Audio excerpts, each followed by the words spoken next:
Good afternoon, thank you for having me. What we're talking about is good practice for emergency response. The word missing there is preparedness. That's what we're really asked to talk about. Before I go on and talk about that, one thing. Prepare is a verb, as you'll be aware. So it's a doing word. So everything we're going to talk about now is doing.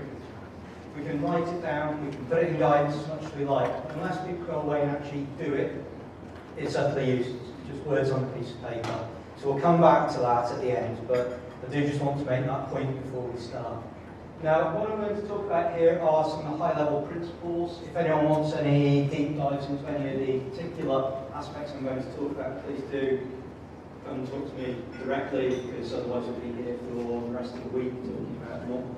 And what I'm going to talk about is based on two documents, our onshore emergency response guidance and the offshore emergency response guidance. The way we've put these pieces of guidance together is through Rhys, which is the Renewable Energy Emergency Forum, and that's worked in conjunction with Safety On, you may not be familiar with. That's a new onshore health and safety organisation in the UK, and G+ for the offshore, you heard from Kate about earlier, I won't talk too much about them. We've had really good support from our regulators in the UK on that, so Health and Safety Executive join us in all those meetings to develop this, as do police, as do the Maritime Coast Guard Agency. So all of these things and all these principles have all been done in consultation with them. The guidance should be seen as good practice. You notice we use good, not best practice, we can always improve. And the duty holders are always encouraged to follow this advice.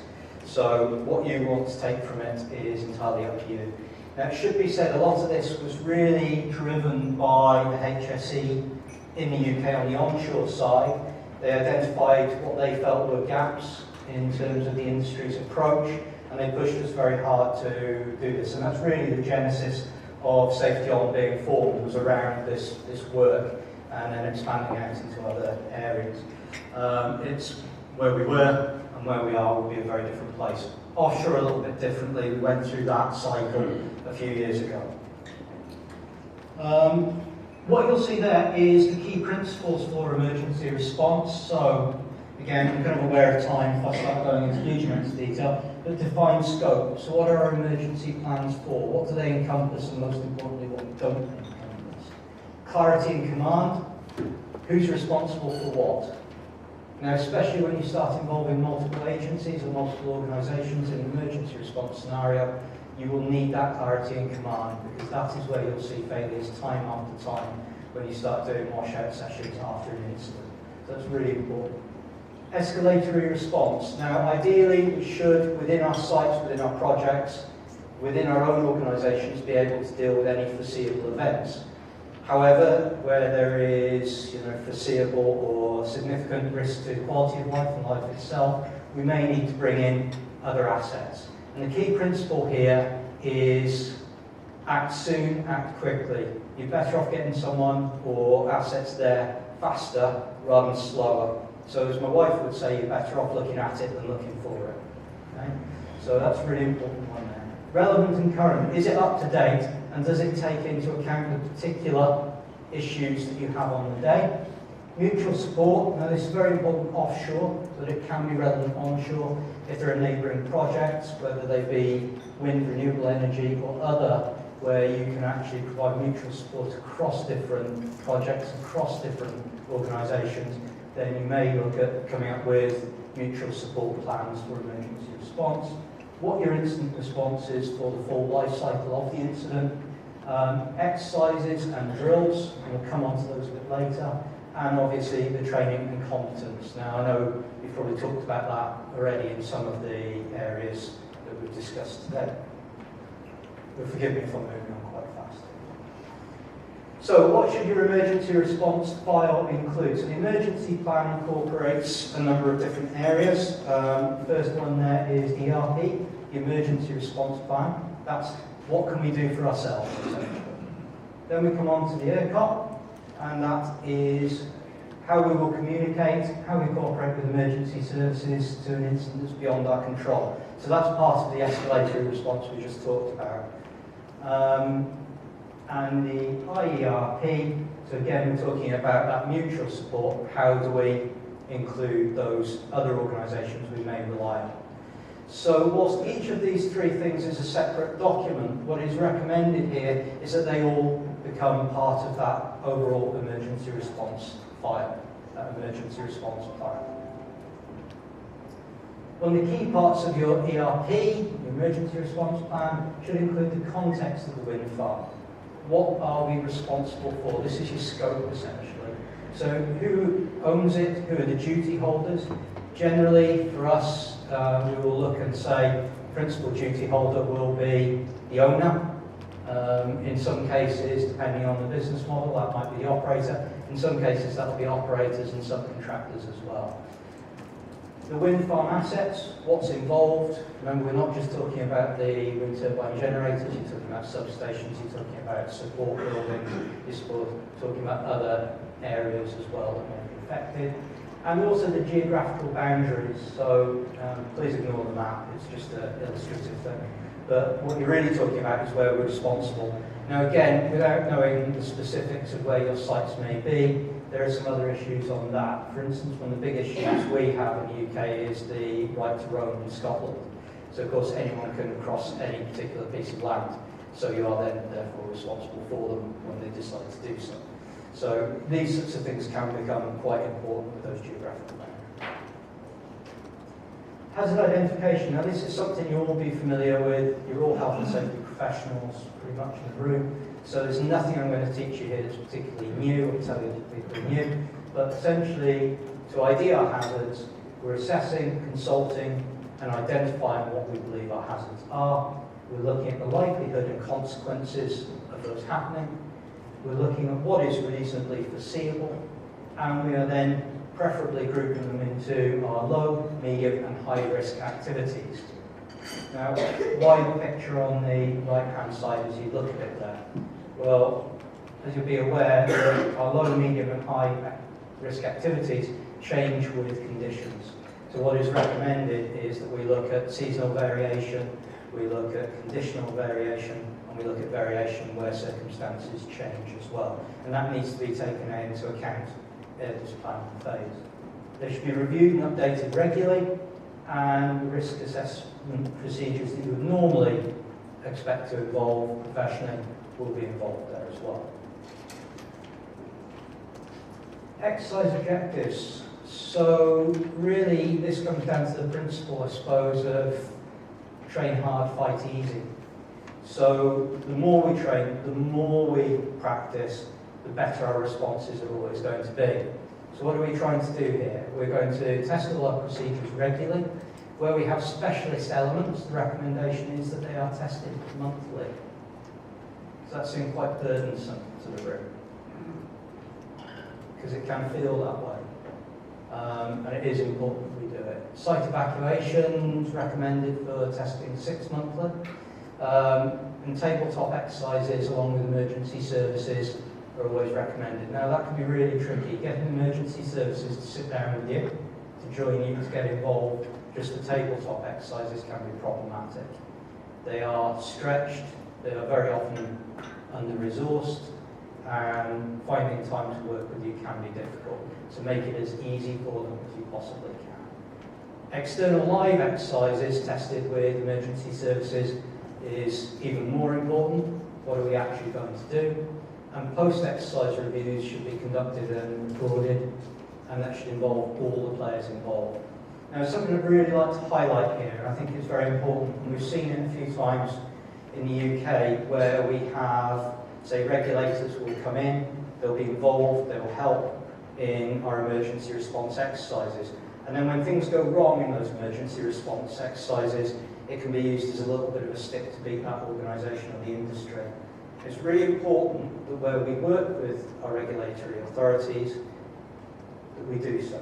However, where we get that sort of response, I think I would be pushing back, and we have done it in the UK certainly, because if something goes wrong in one of your exercises, that's really important. It's teaching you something. That's where you're going to learn something. So to be hit over the head about it is not an appropriate response, as long as you then take it on and learn from it. So that's something that's actually really valuable. You know, where we learn is where we make our mistakes, and you're better off making those mistakes in exercises and drills than you are anywhere else. You can see there from the graph that improved competence comes with small and frequent learning activities rather than long cycles of training, and then we sort of have that sort of skills fade effect, and we train everything. So small and often is often better for these sorts of training exercises. Wind farm emergency response, command and control. So there's 3 levels of command and control we'll be looking at. First is operational, so that's on-site, that's the immediate. What are we doing for ourselves for that activity in the here and now at that moment? It's tactical, and that covers the support that can be provided to the undertaking of that operational activity. Yeah, that's very often for the whole site. So, you know, if you think of the first being on the particular incident, second being the site as a whole, and then we have strategic, and this tends to cover major incidents or where tactical control may become overloaded. It can often be an external resource away, and this may be something that you're working with either bodies that you've brought in to help you in a specific instance, or it can sometimes be emergency response services. So Coast Guard may be an example in the offshore environment for this sort of thing. So those are your 3 levels we'll be looking at there. This is possibly the most horrible slide I've ever produced in my life, so I do apologise, it's very difficult to read. What we're talking about here, though, is the ERCOT, which, as you'll probably be aware, is what we do with our emergency response partners, so the Emergency Response Cooperation Plan. So we're looking for the wind farm reference, so what's the reference internally? Quick crib sheet there. Same again for the emergency services. Have we provided them with that same overview of information, who are their contacts, etc. Wind farm layout, so do your emergency service partners know how to get to a particular point on the site? And certainly we've seen onshore wind farms with multiple entrance points, and making sure they come to the right one, know which turbines which, etc. is very important here. Structural parameters of the wind farm, roles and responsibilities for that particular site and when emergency services come on.